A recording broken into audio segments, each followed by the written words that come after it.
સુરતના ઉમિયાધામ ખાતે બેટી બચાવો બેટી પઢાઓ કાર્યક્રમ ભાજપ પ્રદેશ પ્રમુખ સી.આર. પાટીલ અહીં હાજર રહ્યા હતા। સીઆરપીએફની 60 મહિલા બાઇકર્સની ટીમ પણ અહીં હાજર રહી। મહિલા બાઇકર્સની સ્ત્રી સશક્તિકરણ જાગૃતતા રેલી 15 રાજ્યો 2 કેન્દ્ર શાસિત પ્રદેશમાં આ મહિલા બાઇકર્સ ફરશે। 10,000 કિલોમીટરનું અંતર કાપી રહ્યા છે આ મહિલા બાઇકર્સ। 31 ઓક્ટોબરે નર્મદાના કેવડિયામાં કાર્યક્રમમાં પણ તેઓ હાજર રહેશે।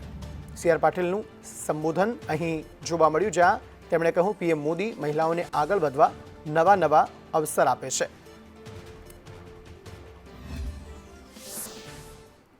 કોલોની ખાતે આખા દેશને એક તાતડે બાંધનાર મહાન વિભૂતિ એવા સરદાર વલ્લભભાઈ પટેલની જે પ્રતિમાને નિર્માણ કર્યું છે એ કેવડિયા કોલોની ખાતે આખા દેશમાંથી સીઆરપીએફની 3 ટુકડીઓ 25-25 બાઇક ઉપર 50 બહેનો આ સીઆરપીએફની મહિલાઓ એમણે 20 દિવસનો પ્રવાસ કરીને આજે સુરત આવ્યા છે ને આજે સુરતથી નીકળીને સાંજે 4 વાગ્યા સુધીમાં કેવડિયા કોલોની પહોંચવાના છે। 31 તારીખના પ્રોગ્રામમાં આદરણીય પ્રધાનમંત્રી શ્રી નરેન્દ્ર મોદી સાહેબ પણ હાજર રહેવાના છે અને એ રીતે આખા દેશને જ્યાં જ્યાંથી પસાર થયા એ બહેનો એક મેસેજ આપ્યો છે कि હવે મહિલાઓ પણ આ દેશને સુરક્ષિત રાખવામાં પાછળ નથી।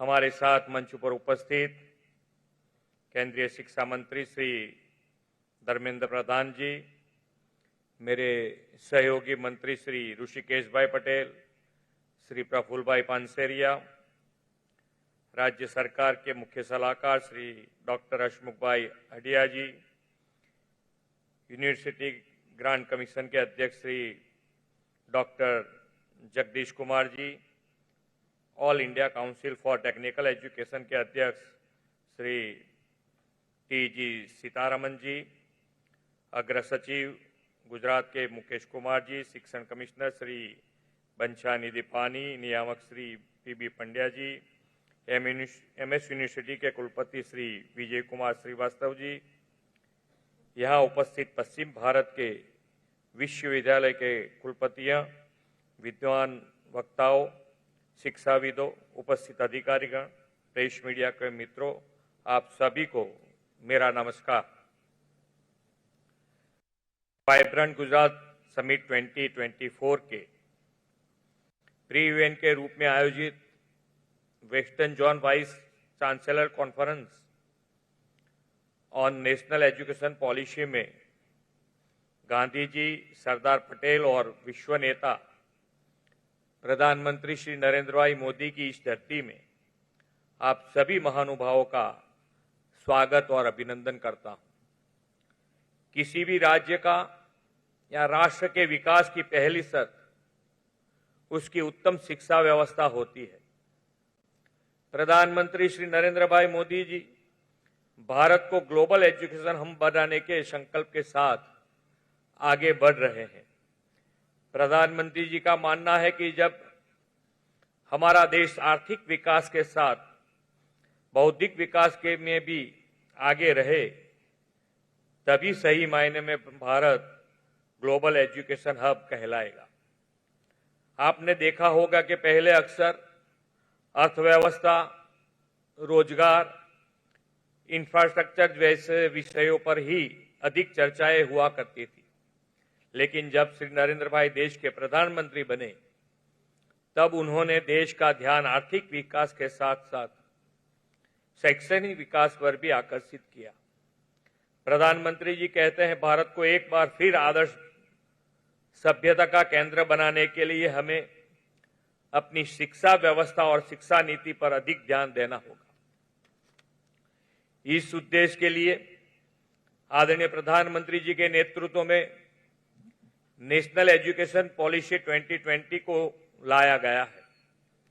हमारी नई पीढ़ी विश्व के साथ कदम से कदम मिलाकर आगे बढ़े और वैश्विक स्तर पर बौद्धिक संपदाओं में सबसे आगे रहे, यही नेशनल एजुकेशन पॉलिसी का मूल मंत्र है। प्रधानमंत्री जी ने नेशनल एजुकेशन पॉलिसी को राष्ट्र विकास के लिए महायज्ञ कहा है। इस महायज्ञ में जिनका महत्वपूर्ण योगदान है ऐसे वाइस चांसलर यहाँ उपस्थित हैं। इंटीग्रेशन ऑफ स्किलिंग के जरिए हॉलिस्टिक एजुकेशन, इनोवेशन और रिसर्च तथा क्वालिटी एजुकेशन जैसे विषयों पर यहाँ सामूहिक विचार मंथन होने वाला है। हमारी national education policy more reliable और मोर फ्यूचरिस्टिक अप्रोच वाली है, जो भारत के 2047 तक इकोनॉमिक नजरिए के साथ साथ इंटेलेक्चुअल तरीके से भी देश को डेवलप कंट्री का स्टेटस देने में महत्वपूर्ण भूमिका निभाएगी।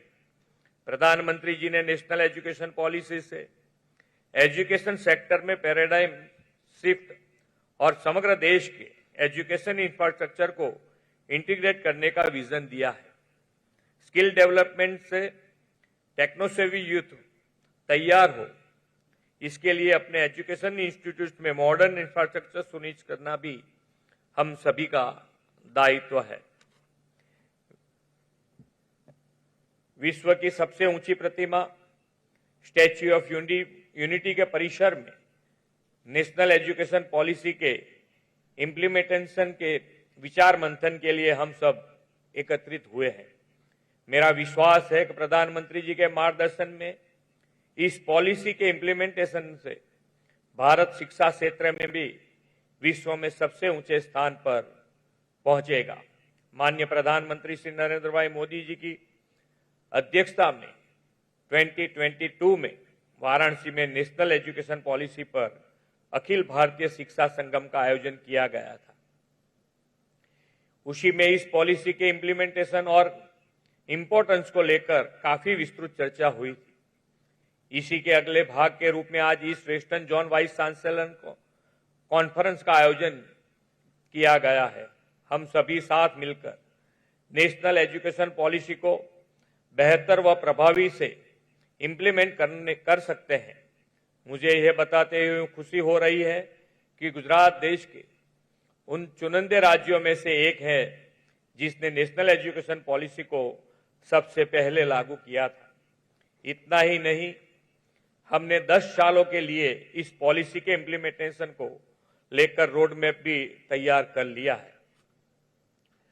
बीते एक दशक में भारत और दुनिया में शिक्षा के क्षेत्र में कई बड़े बदलाव हुए हैं। टेक्नोलॉजी और बिजनेस के क्षेत्र में भी बड़े पैमाने पर परिवर्तन हुए। बिजनेस का स्ट्रक्चर चेंज हुआ है तो वही नई इंडस्ट्रीज अस्तित्व में आ गई है। रोजगार के अवसर तो बढ़े, लेकिन उसका स्वरूप भी बदल गया है। नेशनल एजुकेशन पॉलिसी में इन सभी बिंदुओं पर विशेष विचार किया गया है। किताबों के साथ साथ स्टूडेंट्स के स्किल डेवलपमेंट पर भी अधिक ध्यान दिया गया है। मेरा विश्वास है कि नेशनल एजुकेशन पॉलिसी देश के एजुकेशनल ट्रांसफॉर्मेशन के साथ आत्मनिर्भर भारत, डिजिटल भारत और इनोवेशन में भी महत्वपूर्ण भूमिका निभाएगी। भारत जैसे विशाल देश की डेमोग्राफिक डिविडेंड की विशेषताओं को बनाए रखने के हर पहलू को इस पॉलिसी में जोड़ा गया है। इस पॉलिसी में क्षेत्रीय स्तर की मातृभाषा पर भी शिक्षा देने पर अधिक बल दिया गया है। यह भी हमारी भारतीय भाषाओं और संस्कृति को संवर्धित करने का उत्तम माध्यम है। नेशनल एजुकेशन पॉलिसी का निर्माण भारत के श्रेष्ठतम विद्वानों के विचार मंथन से हुआ है। आज इस western regional vice chancellor conference के माध्यम से इस विचार मंथन को एक नई दिशा मिलेगी, ऐसा मेरा विश्वास है। अमृत काल में प्रधानमंत्री श्री नरेंद्र भाई मोदी जी ने भारत को ग्लोबल एजुकेशन हब और विकसित राष्ट्र बनाने का विजन हमें दिया है। इस विजन को साकार करने में आप सभी वाइस चांसलर का योगदान सबसे महत्वपूर्ण और उपयोगी साबित हो सकता है। इसलिए आप सभी नेशनल एजुकेशन पॉलिसी के इम्प्लीमेंटेशन में अपना अधिक से अधिक कंट्रीब्यूशन दे। आपके प्रयासों से ही यह नेशनल एजुकेशन पॉलिसी हमारे देश की डेमोग्राफिक डिविडेंड समान युवा शक्ति के टैलेंट और स्किल को ग्लोबल प्लेटफॉर्म देगी। मैं एक बार फिर नेशनल एजुकेशन पॉलिसी को समर्पित इस विशेष कार्यक्रम की अपार सफलता की कामना करता हूं। आदरणीय प्रधानमंत्री जी के मार्गदर्शन में देश के एजुकेशनल ट्रांसफॉर्मेशन की इस जर्नी में हम सब साथ मिलकर आगे बढ़े, इन्हीं अपेक्षा के साथ मैं मेरी वाणी को विराम देता हूं। भारत माता की जय। वंदे मातरम। जय जय गरवी गुजरात। धन्यवाद माननीय मुख्यमंत्री जी, आपकी अनन्य प्रेरणा और मार्गदर्शन के लिए। गुजरात में शिक्षा क्षेत्र और प्रणाली को आपकी सुदृढ़ प्रतिबद्धता से मजबूत करने के लिए